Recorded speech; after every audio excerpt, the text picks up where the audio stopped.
Mr. Bannon, thanks for being here at this undisclosed location in Texas. It's Steve. Steve. It's good to have you here.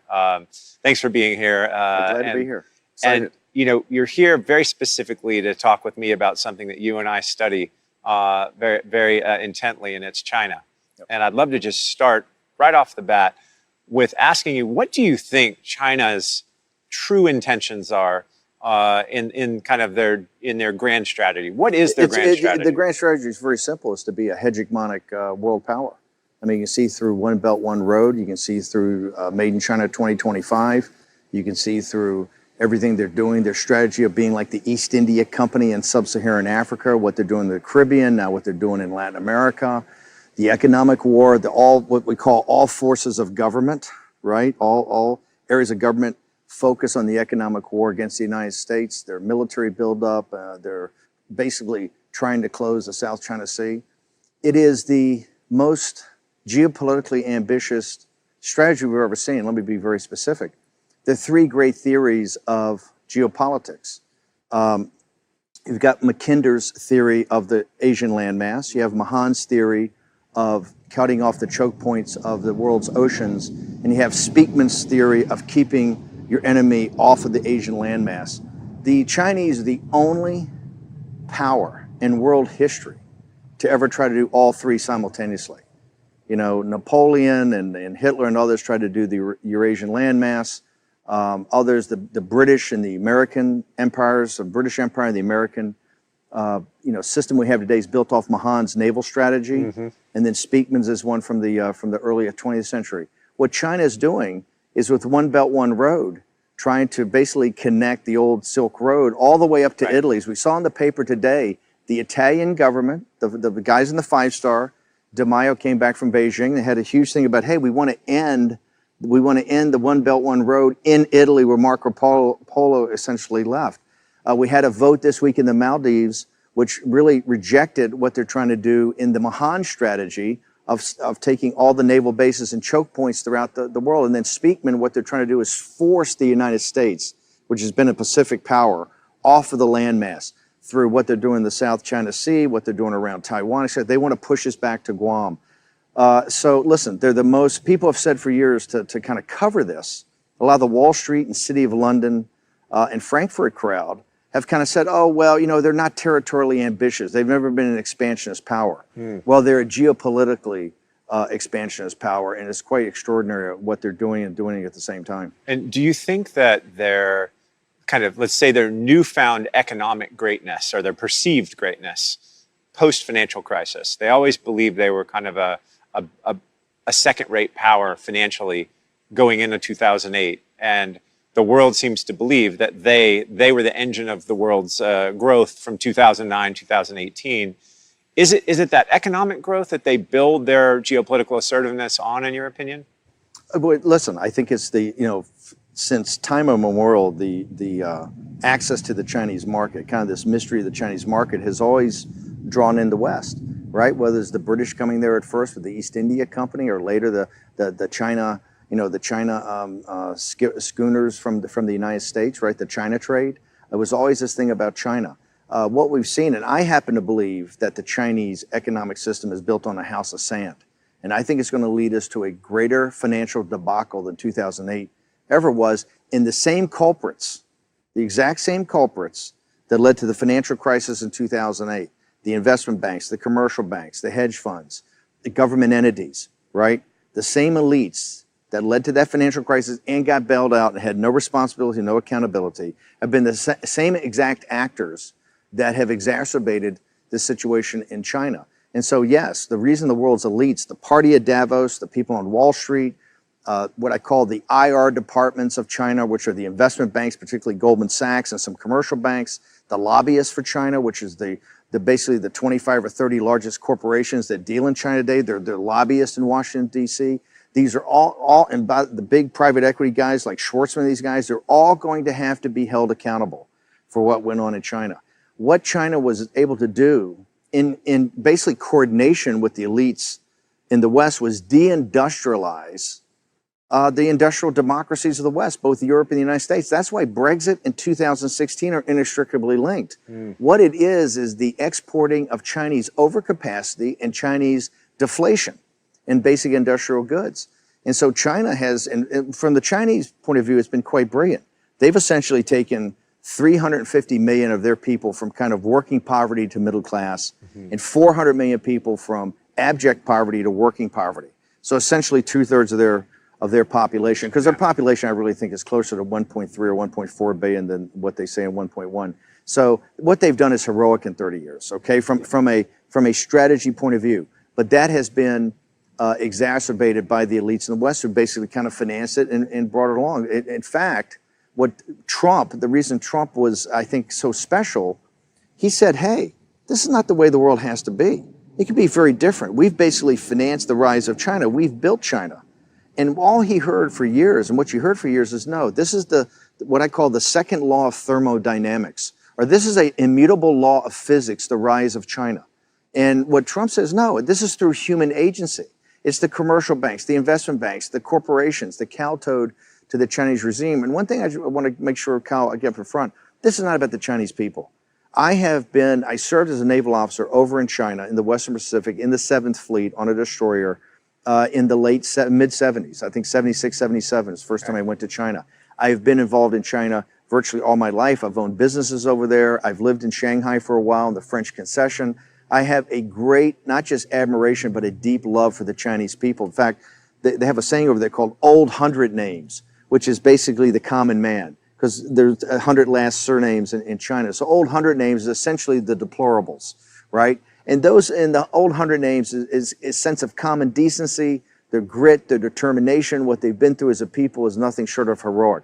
The problem we have is we have a totalitarian regime of the Chinese Communist Party, and quite frankly, the leadership, the elite leadership of the Chinese Communist Party, that are really in business with the party at Davos, which is this, kind of scientific, engineering, managerial, financial, cultural elite that I say kind of emanates from the World Economic Forum in Davos, but really is in London and New York, Washington D.C., Silicon Valley, right, et cetera. And do you think the way that they've ingratiated themselves into, let's say, the Davos man, as is commonly referred to, the way that they've gotten there is it through economic coercion? Is it through investing in our universities, our think tanks, our lobbyists, as you said, and our corporations, and even the people that are U.S. citizens looking to make profits in China? Is that how they control that narrative? Let's go back. How do they get there? Let's go back to, in 1 week, in January 2017, we had two, I think, seminal speeches.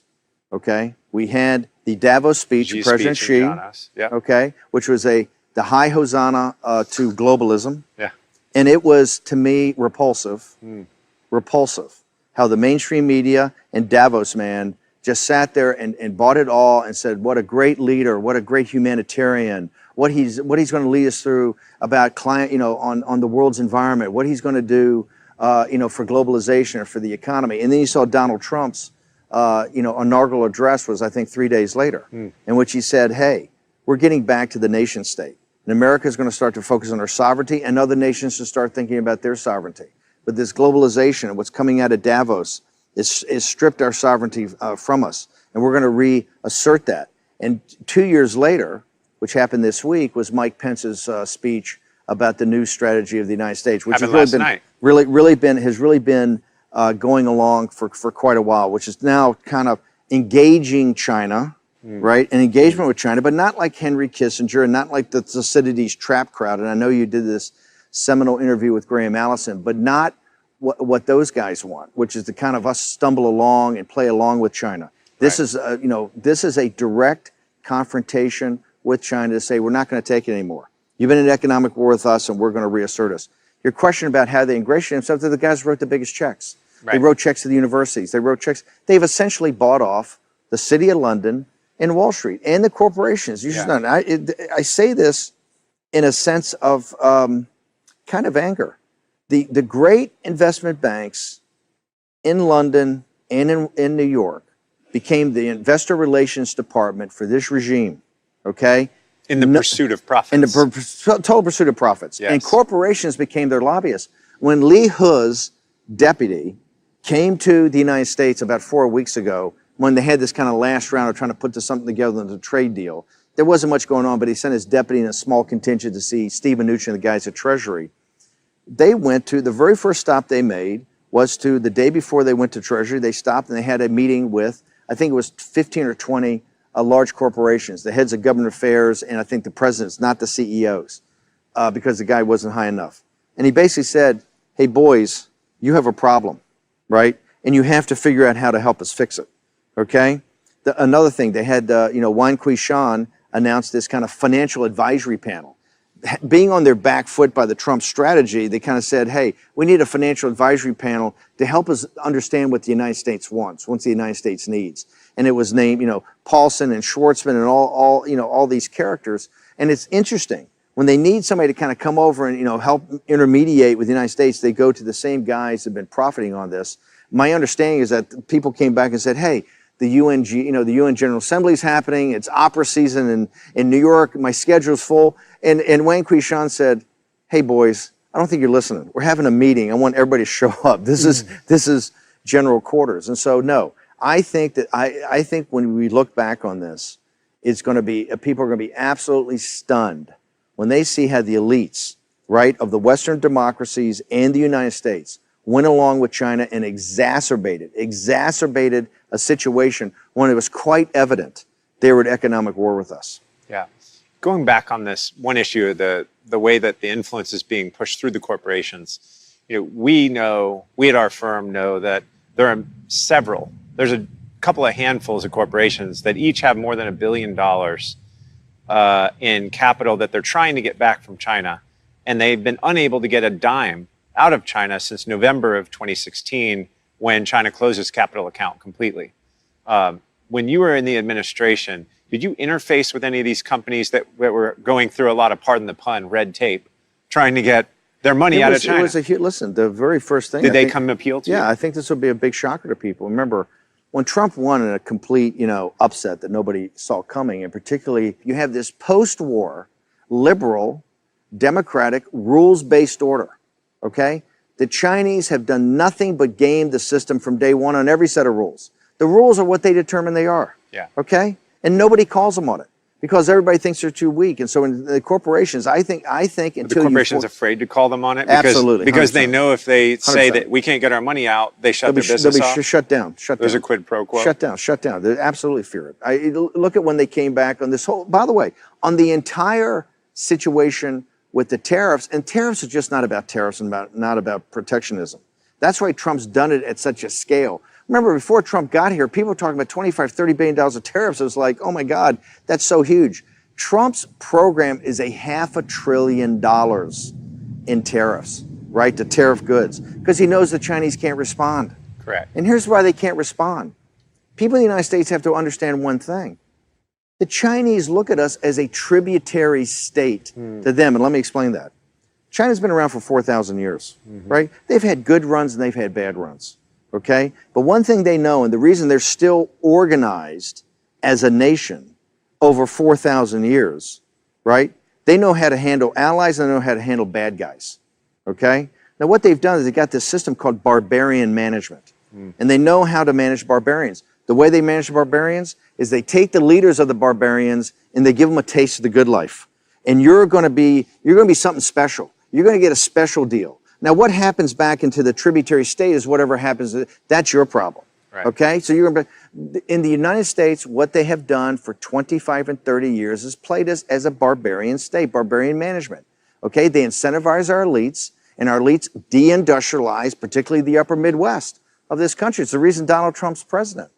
Your audience should understand one thing that's important is that, J.D. Vance, the great guy from Yale who wrote Hillbilly Elegies is the best sociological study of the Trump voter. And it was J.D. Vance who told me, he says, hey, those studies that come out of MIT and Harvard show that there's a direct correlation between the factories that left for China, the jobs that left with them, and the opioid crisis. Because this is not about tariffs. It's actually logic. It's not about tariffs. What this is about is human dignity and self-worth.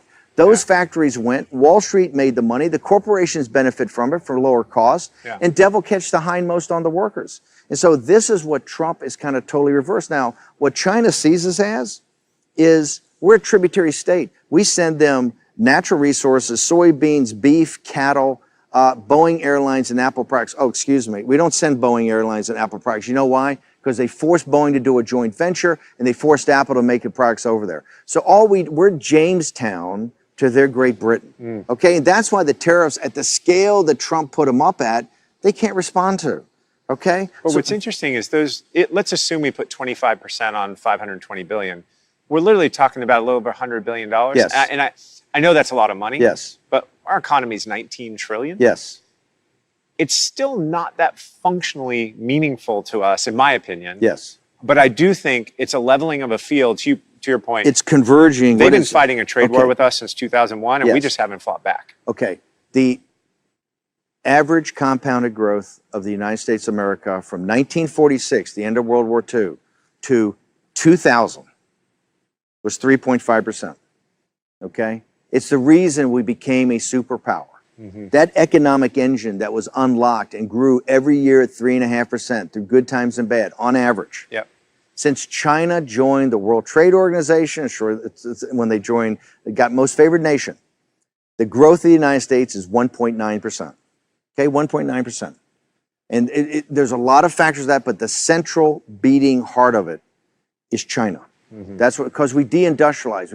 We sent our manufacturing over there. Yes, the tariffs in and of themselves on a nominal number, an absolute number, are not huge. But when we look at the convergence of everything, what Trump has done is said, hey, we're at economic war. And we're going to hit back with it. We're going to hit back with the 301s to stop the forced technology transfers. We're going to put these tariffs into the scale they've never seen before. We're going to have the ability, if we so desire, to liquidate companies like ZTE, to basically cut them off from their component parts in the West. They'll be out of business in 90 days. Also, the new things about investments, about the limitation in investments. CFIUS reform. The CFIUS reform that people are talking about. You bring all forces of government together on that and the stopping of intellectual property, you have something. What Trump has done, and this is why NAFTA was so important. You know, people mocked and ridiculed Trump. There's a book out called Fear that Gary Cohn, the president of Goldman Sachs, great Goldman Sachs, and I used to work there, he takes the documents off the president's desk. The book opens where he's taken the NAFTA deal, right, early on in the deal on Korea, he actually takes them off the desk because in his judgment, right, the president wasn't smart enough to understand what he was doing. Well, here's what Trump's done. The new NAFTA deal that he's created is basically setting up a geostrategic manufacturing base to counter East Asia, okay? And Japan is very quickly going to be part of that. A bilateral deal, not some TPP deal where we're just one among many. A direct bilateral deal with Japan as a partner. We've got one with Korea we're updating. And then the EU, Juncker has already told Trump, has already indicated that they're going to be a part of this too. What Donald Trump has done in less than 2 years against the second law of thermodynamics, right? The immutable law of the rise of China. Right. What he's done is reorient the entire world's supply chain away from China. And this is going to have economic growth opportunities that are going to be incredible. And he's done that kind of single-handedly against the fighting of the corporatist lobby, the fighting of the Wall Street Investor Relations Department, et cetera. So that's why I think it's really heroic. It's that policy is one that it's interesting at the timing. If you look at just let's say the economic laws of China were already slowing down before we decided to fight back. It just so happens to be that this pushback from a tariff, or whether the most elegant idea was the border adjustable tax, which was immediately killed by you and I both know who. I love that one. That was perfect, in my opinion.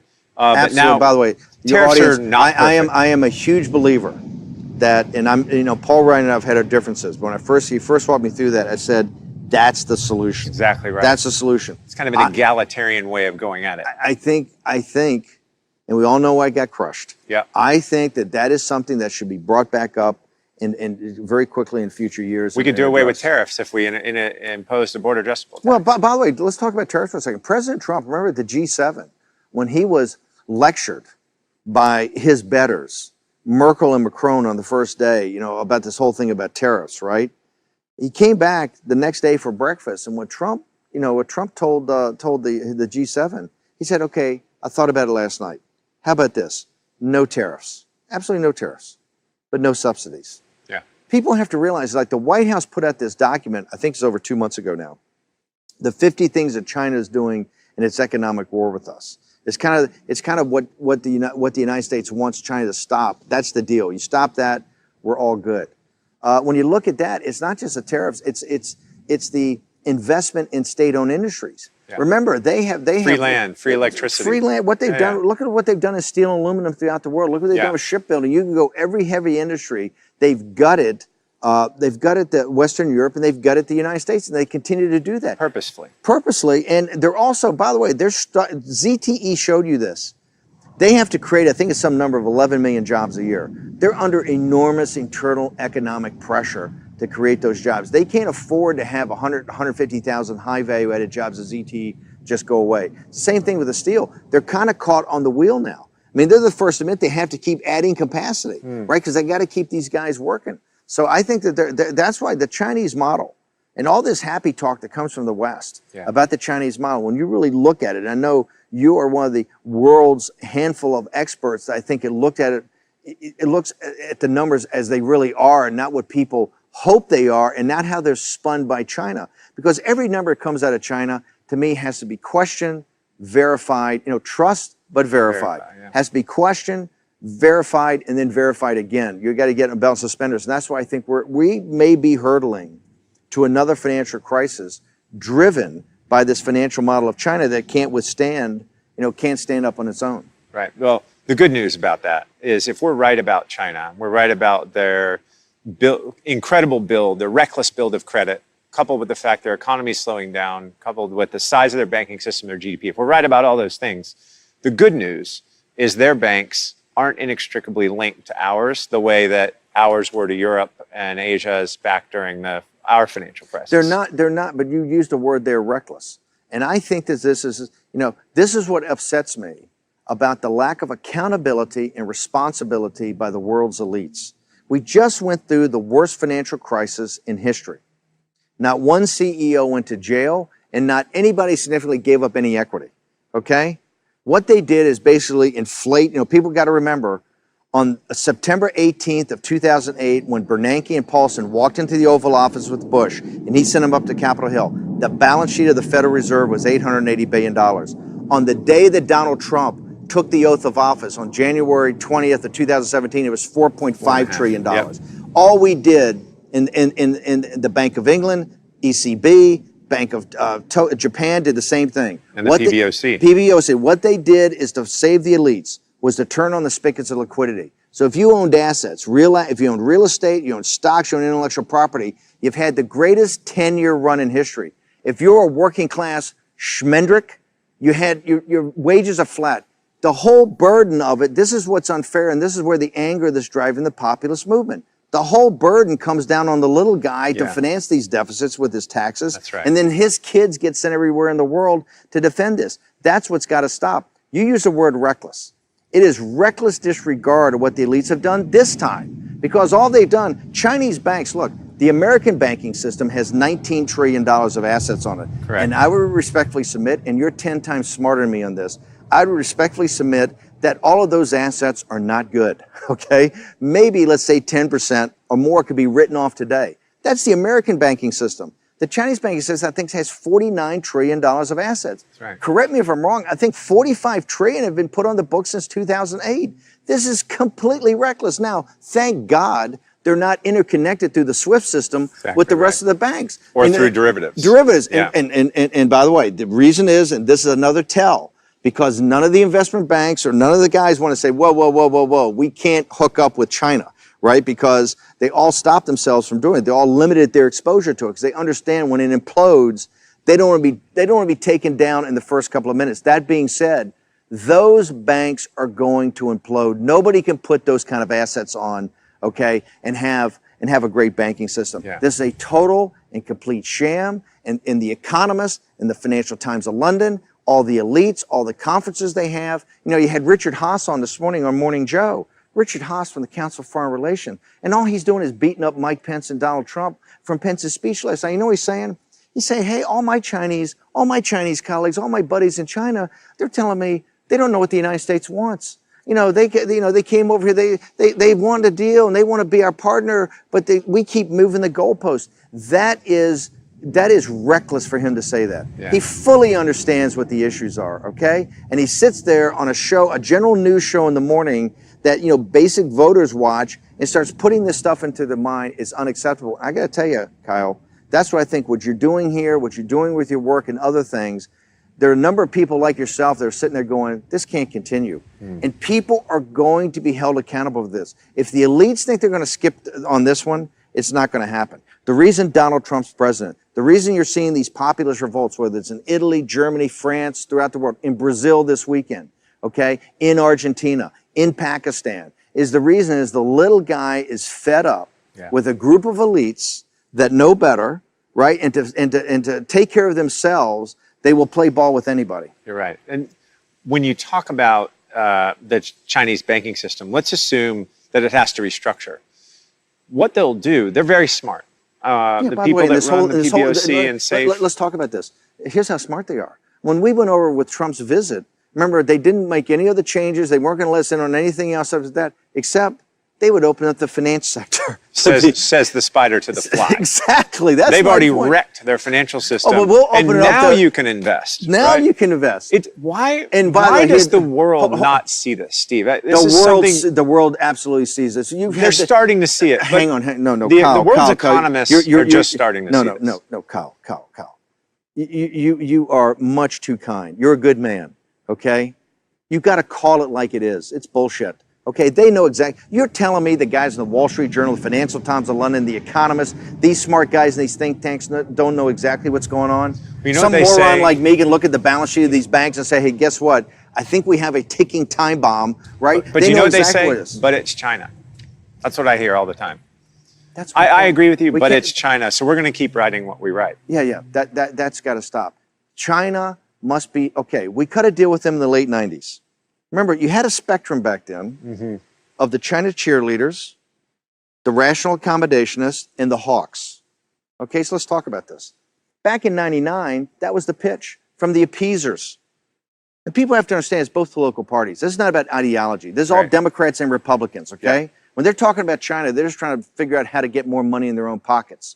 So the cheerleaders said exactly what, hey, it's China. Once we get them to the most favored nations, once we get them into the WTO, they're going to turn out to be liberal capitalists. They're going to, they're going to vote. Liberalize their economy. They're going to democratize. They're going to let us invest in everything. They're going to be middle class. They're going to be. It's going to create a rule of law. Maybe? Rule of law. It's going to be nirvana, and they're going to be okay. So we know 17 years later, guess what? They're a totalitarian regime, mercantilist regime. They've got a system that works for them, for the elite, for their regime, and it works well. Now you have two sets of folks. The cheerleaders are gone. Nobody's a cheerleader. You have rational accommodationists and you have hawks. Rational accommodationist has got a new name. It's Thucydides' trap. It's your buddy Graham Allison and Henry Kissinger. And here's the great concept they got, okay? Their great concept is America's a declining power. China's a rising power, like Athens was a declining power and Sparta was a rising power. Yeah. And what you have to figure out to avoid a global conflict, which is like 16 times in world history this has happened, and 12 times they just weren't wise enough to take it. What has to happen is the declining power can figure out how to nudge the rising power to kind of get into their system. Now, you'll always be the junior partner, but you'll make the big guy kind of work with you and everything will be happy. This is the exact same nonsense from the exact same people, from Allison Graham and from Henry Kissinger, that they spun on Nixon in the late 60s about Russia. Let's go back in time. Yeah. The same exact pitch. Russia's a rising power. America's a declining power. And what we have to do, we need détente. We need rapprochement. We need to let them have their sphere of influence. It was bullshit then, and it's bullshit now. Ronald Reagan came in and said, hey, you know what? How big is their economy? And they said, Russia's economy is the size of California. Yeah. He says, why do people fear him? The very first thing that Andy Marshall at the Net Assessment Group in the Pentagon and Bill Casey, the CIA, did was do a complete analysis of the Russian economy. And they found out it was only half as big. Oops, I have a miss. 50% bigger. And they were desperately short dollars. Desperately short of dollars. This is the whole thing that always happens. That's exactly where China is. It's because they did the exact same thing in China. They put it into military spending that was not productive. So here we go with the exact same set of guys. And what they tell us 40, 50 years later, hey, America's a declining power. China's a rising power. And I look at it, it's the exact same thing. They have an economy with no dollars. Here's the point I make to them. How about this? How about we stop being a declining power? That is not a law of physics. A process that manages us to decline, okay, is not a process I accept. I am looking for a leader to step up and make America great again, okay? And that's Trump's basic pitch. And guess what? In 2 years, he proved the Chinese are a paper tiger. When you think about, again, their grand strategy, our pushback, and where we are in the globe today, what do you think China's next step is? If you were predicting what their next step would be, given our assertiveness that we've stepped forward on the economic, call it, side of the coin and pushed in some tariffs and are starting to reassert ourselves. You see, what do you think they're going to do? Number one, they want regime. What's textbook? They want regime change in the United States. They believe they have a 80% chance of getting Trump, winning the House, doing whatever they need to do with psychological warfare, with money, with whatever they have to do to basically thwart Trump and lose the House of Representatives, see him impeached this year, and 100% probability they'll beat him in 2020. Number one is the removal of Donald J. Trump as President of the United States. Okay. Because they say that is the railhead of everything that's happened to us badly. And we've got to get a globalist in there. Their game's just to wait him out. Not just wait him out. I think take active measures. Now, yesterday, Pence said yesterday, and Axios and other people reported there's classified information that shows the Chinese involvement and real meddling. This is not some Russia guys on Facebook. This is the real deal, because this is all the chips in the middle of the table. That's number one. Number two, I think what you're seeing, the Italians said today that hey, China's going to be our big buddy. I think you're going to see a double and triple down on One Belt, One Road. I think you'll see a double and triple down on Made in China 2025. I think you'll see the East India project in sub-Saharan Africa, the Caribbean, in Venezuela, in Latin America. I think they're going to double and triple down. They got a lot of R&B to spend, right? And if a guy can take R&B, but no one's going to take R&B. This is going to be the great question we're going to have in front of us. Because they're in the Gulf right now. They're all over the UAE. They're all over Saudi Arabia. They're all over Qatar. They're all over every resource area in the world, from Argentina to sub-Saharan Africa to South Africa. And they're going to try to see it geopolitically. The number three, because remember, in the great textbook that they put out and basically printed in English in the late 90s, written by these two brilliant colonels in the Chinese War College, called Unconventional Warfare. Unconventional Warfare. Admiral Liu? Yeah. It's a book that should be read by everybody. Is that because it laid out China's strategy. They said there's three types of warfare. There's information warfare, there's economic warfare, and there's kinetic, or kind of guns up warfare. And what we want to do is avoid kinetic. Because the one thing America can do is kick your ass, right? So we want to avoid that, okay? And so let's focus on information and economic warfare. And they've run the tables. I mean, it's textbook. You go back and read that. They've done exactly what they said they're going to do. I think, and I believe, that given the fact that Trump is now converging all forces of government power onto the economic warfare, and they are taken back, and the regime is under huge pressure, because I believe the Deng Xiaoping faction and others, even at the highest level, who believe in collective leadership, have said, hey, what we have here is a cult of personality. You mean the ones that haven't been jailed or killed yet? The ones that haven't been jailed or killed yet have sat there and go, Deng believed in working with the West. Yeah. Deng believed in reform. Deng believed in opening up. But Deng believed in being a good partner, and particularly keep your lights down. Don't get up in somebody's grill. That what they see with Xi is a return to the cult of personality of Mao. Yes. And he's under tremendous pressure internally. I believe, I said on my radio show, and everybody quotes me on this, back in, I think it was 2014 to 2015, that in 5 years we'll be in a shooting war in the South China Sea. As a 22-year-old naval officer, I was on patrol in the South China Sea on an American destroyer, okay? And I said, where in the hell am I, right? You know, what is this place? Because every tanker in the world coming through the Straits of Malacca, from the Persian Gulf, you got every huge tanker, you got every boxcar. It's a super highway. 40% of China's energy needs come through the Strait of Malacca. I think it's 1/3 of the world's trade, $5 trillion. It is. My point, this is a super high, when people say the South China Sea, here's what you got to understand.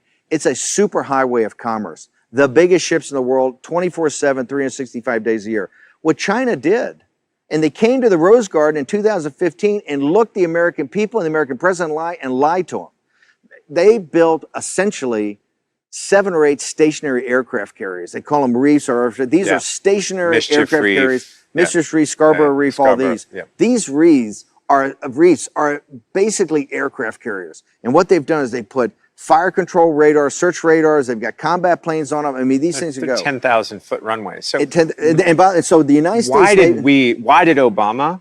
So China said to us specifically when Obama was president, we will not militarize our islands in the South China Sea. We'll not go to the Spratlys. Everything we're building is just for research purposes. Why? How do we engage China now that we see that every single one of these islands, whether it's Fiery Cross or Mischief or the others, have 10,000-foot runways, anti-missile batteries on them, and all of the weapons that they said they never put there. Now they're landing nuclear bombers there. How do we engage them? Do we engage them over this, or do we just let them keep going? When I got into the White House as chief strategist, okay, with Mike Flynn when we first got there on the National Security Council in the transition, I said the 3 things you got to do is devolve fighting capability to the combatant commanders. The White House was running the wars against ISIS. So give it to Harry Harris. Yeah. Well, no. In this regard, give it to the guys in CENTCOM and let them take on ISIS. You got to devolve, the power to fight wars and the ability to fight wars back to combatant commanders. Number 2, we got to figure out in this National Security Council thing the Obama appointees, how we're going to get our own people in there over time. Number 3, I said we have to go back and get every document related to Obama's pivot to Asia. I said, I want to see exactly what they looked at. And people should know, in the White House, I worked 7 days a week, 18 to 20 hours a day, okay? 50% of my time was on the pivot to Asia. Why Obama did it, what we were going to do to counter it. It was Kurt Campbell's. Kurt Campbell. Here's what I found. I thought it'd be a whole room full of documents. It was pretty thin. And what I found is that the United States itself, it was not really engaged institutionally against China. You had some great people, but there wasn't all forces that kind of thought through, hey, an economic plan or a war plan against China to engage in this economic war. In fact, what you saw, the entire pivot to Asia became, I think, putting a Marine brigade in Darwin, Australia, was basically the issue. So Harry Harris was a guy, everybody told me, Harry Harris is the man. So I got Harry Harris back, Admiral Harris back. I spent, a lot of time with him getting schooled on exactly what's going on. And the one thing I found that was shocking is that the South China Sea, when I was a young naval officer, we went through the South China Sea, guns up, radars up, everything moving. It's called free navigation. We did in international waters what we want to do, when we want to do it, because we're the United States Navy. Okay, we keep the sea lanes free. What I found out now is they got these reeds, everything like that. In China, we only go through in what's called safe navigation. You go through with your radars off, no fire control solutions, like a good little boy. Just kind of go, and you're basically asking their permission to go. The South China, I was unaware. The South China, they consider when they lost in the international court, China considers the South China Sea to be an internal sea to China. I know. They consider the 9-dotted line of 1949 is a joke. They think it's a territorial sea. I know. They are not prepared. The first thing they'll tell you that the territorial integrity and the sovereignty of China is not to be questioned. Not to be questioned. And they consider that 9-dot line, the more people put it into documents, the more people put it on TV shows, the more people that re-infer that meme they want, because they believe that that's reality. Yeah. You ask me what's going to happen? The South China Sea, I said on my radio show 5 years ago, we're being a shooting war. The South China Sea, the situation in Qatar and the Persian Gulf and the South China Sea are the 2 greatest hotspots in the world for a global conflict to start, okay? Yeah. Not Korea. Korea is a vassal state of China. The whole Korean thing is nothing but a Chinese drama, okay? And President Trump's doing an amazing job on it. The South China Sea is a flashpoint, and you saw the other night, as a former naval officer, I'm telling you, those 2 ships, you had an American, the USS 50 Decatur, feet apart. The USS Decatur was on patrol. Yeah. And you basically had a Chinese destroyer come up and play chicken with it. 50 feet apart. If those 2 ships had hit, what would have happened? First off, 200 or 300 sailors would have died. Okay? Absolutely. If those 2 ships had hit at the speeds that they were going, the relative speeds they were going, we would have had a catastrophe. Okay, now I don't know what could have happened to the weapons or what could have happened to the fuel, but I'm telling you, at the speeds, what the Chinese did was reckless. And that was a challenge to us. Remember, what the Decatur did was go 12 miles from one of these reefs, okay? Now, what the Chinese say is within 15 miles is their territorial water. They said it was a violation of their sovereign territory for the United States Navy to come 12 miles off a reef that they built into the South China Sea.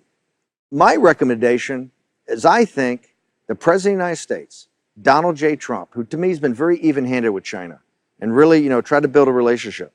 I think you ought to give the Chinese 72 hours to take every radar, every offensive thing on a military, all the jets, everything out of the runways, everything off the islands. You get 72 hours to take it all off.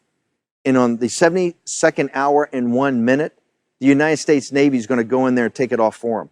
And then I think they ought to take those reefs and they ought to dismount them and turn them back into international waters. They say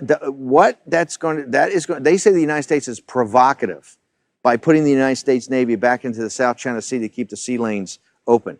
I happen to believe where this relationship is going and the lack of a real response the Chinese is going to have, that they're going to try to do something provocative in the South China Sea to try to initiate a response. And I think the president ought to be proactive on this. I think you ought to tell them you get 72 hours. If you don't take it off, we're going to take it off for you. And then dare them to stop the United States Navy from going into it. I mean, you're saying go to a kinetic conflict in 72 hours in a minute. I didn't say go to a kinetic conflict. What I said was if we go to try to take this off, they're not going to let that happen. The international courts ruled that it was inappropriate for him to be there. Why don't we enforce that? The party at Davos, when she came and gave that great speech at Davos, they all jumped up about. They failed to say, you just mentioned, they looked the people of the United States in the eye and lied to them from the Rose Garden in 2015 with the President of the United States right next to them. Okay, yeah. And no one called them on it. And never called them on it. And then you saw when the international courts came and said, "Hey, this is totally unacceptable. There's no argument for it. It's got to be undone." They just sat there. What they've sat there and said, "Hey, there's our territorial sea." Now I realize people saying, "Bannon, what kind of crazy whack job are you? It's somewhere and we don't even know where it is in the South China Sea. We're going to go to war."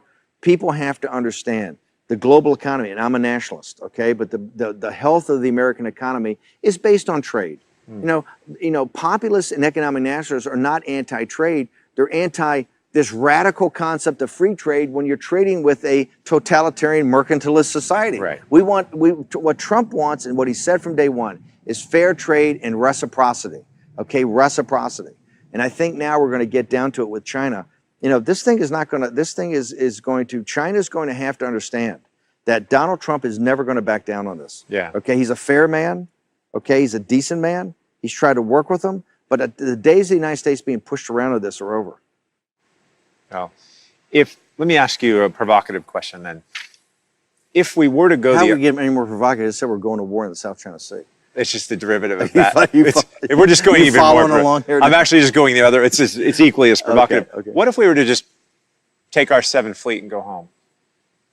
Here's the thing: people have to remember. I think it's very important for people to remember that the United States is a Pacific power. Yeah. I mean, the whole development of this country, the Transcontinental Railroad, the whole West Coast. The West Coast, we are inextricably linked to the health of Asia's economy. Well, Article 5 protections of Japan would be a real issue, but yes. No, but I say that because if we were to have to go to, let's say we were to get to the point where we either had to go to war or had to come home. Coming home is not an option. Not an option. Not an option. The world would be would get to be an incredibly dark and dangerous place. You could have appeasement there. You could have a Munich, right? You could have people say, "Hey, let's just pull out. They built the islands. They're a rising naval power. We don't want to fight. We don't want to." And look, listen, one of the cores about Trump's, it is non-interventionist. However, what America First stands for, national security, is where it's in the vital national security interest of the United States. It'll be in the vital national security interest of our local partners. That's what America First means. Trump is not going around the world looking for fights. He's trying to calm things down with Russia. He's trying to calm things down in Syria. He's trying to find a solution in Afghanistan. He's trying to find a solution in Korea. He's trying to find a solution in Venezuela. And your viewers should understand, Donald Trump didn't create any of this. Yeah. This is Richard Haas and all the fucking geniuses, okay, of the party of Davos. They're the ones that dumped Korea. They're the ones that dumped Afghanistan and Venezuela and China on his lap.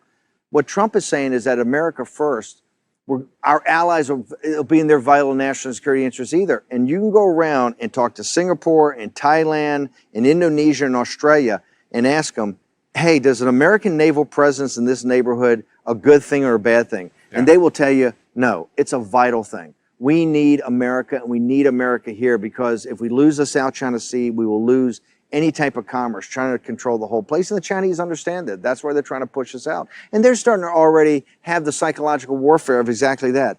Hey, it's 12,000 miles away. It's really Asia. What are we involved here for? This is another debacle. You're already hearing it. This is another debacle like Iraq and Afghanistan. The United States is too. Look, I'm the biggest proponent of America first. South China Sea and the engagement with China is absolutely vital. Interesting. Okay.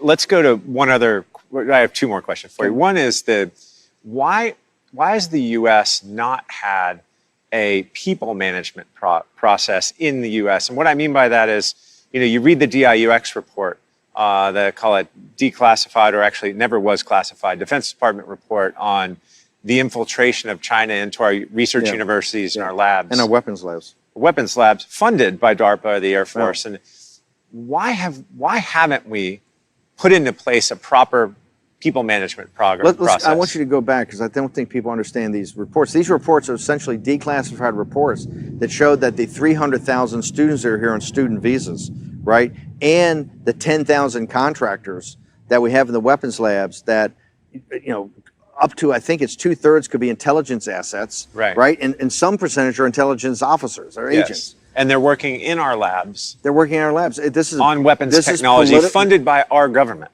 This is political correctness and greed and avarice writ large. How did contractors, and let's call them out, Booz Allen and McKinsey, all these contractors, how did these contractors on these big government programs get so many Chinese nationals working into our weapons labs? Our weapons labs are at the cutting edge of national security. How did it happen? And so this has got to be done right away. I don't know why. It's been a huge, I think, bone of contention inside the administration. The political correctness of it all. Stephen Miller, the Financial Times of London, leaked the other day that my colleague, Stephen Miller, who's a terrific young man, actually had the plan in place to get all 300,000 Chinese students out of the country, right? A way to cut the visas off right away. Not that we're going to execute on it, but it was even in the thinking, and obviously it got leaked in the times it goes around the State Department, et cetera. Right. Look at all the appeasers. I am so glad. I take great pride that someone like Susan Thornton is now, owns a farm up in Maine, because she was part of this kind of, rational accommodationist, this kind of softness in the Defense Department, in the State Department, in our intelligence services, that basically went along with what China wanted to do and looked the other way. But how do we? So I'm not a proponent of throwing there are 340,000 students here, and I know you're not a proponent. I'm not a proponent. Here's what I am a proponent of. I'm a proponent of, if they're intelligence assets, I want to know that. Okay. Yes. What Miller's program was is that, hey, if we can prove this, they got to go home. Okay. But and I'm not even focused directly on China or India or anywhere specifically. But why can't we have a policy with the sovereignty and national security of our own country? Why can't we say, if it's a weapons program, you just need to be an American citizen? And maybe you should be a naturally born American citizen. You're asking basic fundamental questions. It's simple. I think that's on the book, and they get waivers. I believe that technically, when you look in the details, that's actually the fact, and there's kind of waivers given to this, because people look the other way. Huh. Okay, and so one more issue is the Confucius Institutes. Yes. The Confucius Institutes are on many of our colleges. They're funded directly by the PLA. Yeah. Why do our colleges allow Confucius Institutes? It would be like in China, having something funded by the CIA that was directly, or the Catholic Church, or the Catholic Church. Well, not the Catholic Church. The Catholic Church has cut a deal that lets China. No. But this is a huge issue. Pope Francis just cut a deal that lets the atheists that run the regime in Beijing actually pick our bishops. So the Catholic Church would not be a good idea, since they've already kowtowed. It would be equivalent of having CIA or DNI have a student center, that promoted CIA culture, right, to In China. In China. Yeah. Okay, that ain't happening. Yeah. Okay, you know what's not happening? Because the Chinese say, hey, that's kind of That's not gonna happen. That's not going to happen Yeah. because that may affect our sovereignty. Well, so give me a gotta practical, You got to unwind them. how? I think you just sit there and you got to shut them down.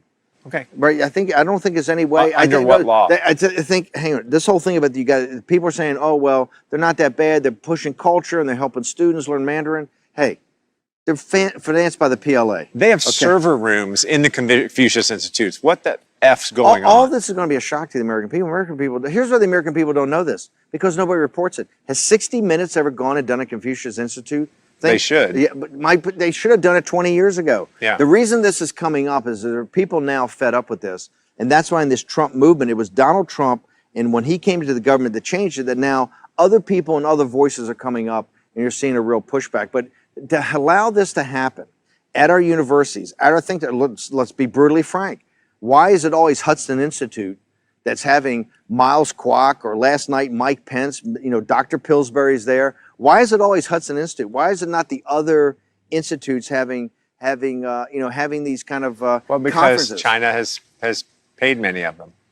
The last thing that maybe I'll close on is when Li He, the economic strategist for President Xi, Yeah. and I've had the opportunity to know him and build a little bit of a relationship. He's a very brilliant guy.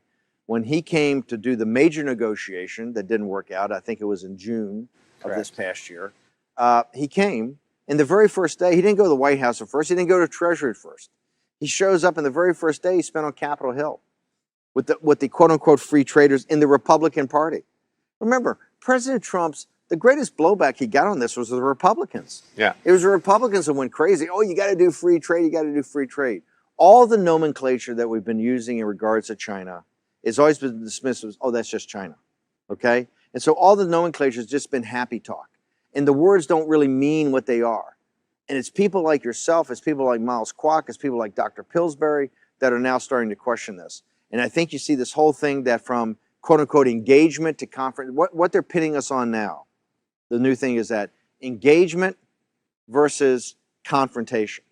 And we're being painted as the war party, right? We're the crazy guys who want to go to war. No. Right. What we want to stop is an economic war that's been against the United States. And if you look at the group that's in the engagement process, all they've been in is being tapped along by China in these strategic economic dialogues that didn't go anywhere for 25 or 30 years and put us into the place where we were deindustrialized by a predatory power. And China's predatory capitalism is what they stand on. And so I think I couldn't be prouder that President Trump, and I think that speech, for people who have not seen that speech is going to go down in history as an inflection point, because Mike Pence yesterday, the Vice President of the United States, essentially threw down and said, hey, no more games. Yeah. We understand what you're doing. We understand what you're up to. We understand you have a full force of government against us, and we're going to counter that, and we're going to win. I appreciate that. And, this goes back to when you pull into the Commerce Department, right above the entryway where you drive through, I don't know if you've seen this, there's a quote from Benjamin Franklin. It says, commerce must be fair and equitable. And I think that's where we need to be. I don't think we should be overly punitive. No. I don't think we should be combative. I think we should say we just need a fair shake at things. Right. And what you're saying is we haven't had one, and that's something we believe too. And the good news is I think in the last 6 months to a year, culminating with Pence's speech a couple of days, or actually a day ago, is finally the narrative's changing, despite all of the efforts from those in China. So thanks for being here today. Thanks for sharing this with us. It was really nice. Undisclosed location. Undisclosed location. I mean, we're here with Miles. You got to be undisclosed. We got to keep. Except he's live streaming it constantly. So that's I don't know who's more controversial, you or Miles, but we'll see soon. Miles is a whole different league. I'm junior varsity compared to that. Thanks for coming. Thanks for having me.